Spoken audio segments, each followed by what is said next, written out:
آخر اللہ تعالیٰ نے قرآن میں کن لوگوں کو کامیاب کہا ہے؟ So this is day 16 of learning Quran in the most easiest وے۔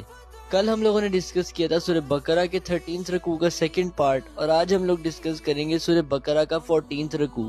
تو اللہ تعالیٰ فرماتے ہیں کہ یہودی کہتے ہیں کہ یہ نصرانیوں کے مذہب کی کوئی بنیاد نہیں، اور نصرانی کہتے ہیں کہ یہودیوں کے مذہب کی کوئی بنیاد نہیں، حالانکہ دونوں اہل کتاب ہیں۔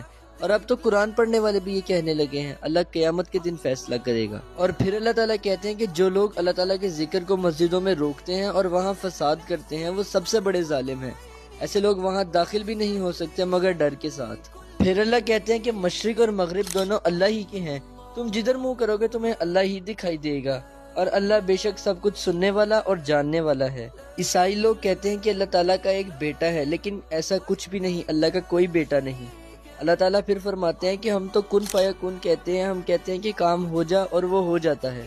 پھر اللہ کہتے ہیں کہ کافر لوگ کہتے ہیں کہ یا تو اللہ خود دکھائی دے یا تو کوئی معجزہ دکھائے، حالانکہ علم والوں کے لیے اور یقین رکھنے والوں کے لیے نشانیاں ہی نشانیاں ہیں۔ پھر اللہ کہتے ہیں کہ ہم نے نبی صلی اللہ علیہ وسلم کو بشارت دینے والا اور ڈر سنانے والا بنا کر بھیجا، اور یہودی تب تک تم سے راضی نہیں ہوں گے جب تک تم ان کے طریقے پر نہ چلو۔ یاد رکھو حق وہی ہے جو اللہ کی طرف سے آیا، اور وہی لوگ کامیاب ہیں جو اسے پورے صحیح طریقے سے پڑھتے ہیں۔ تو یہ تھا سورہ بقرہ کا 14th رکوع، اور کل ہم ڈسکس کریں گے سورہ بقرہ کا 15th رکوع۔ So make sure you guys follow. جزاک اللہ۔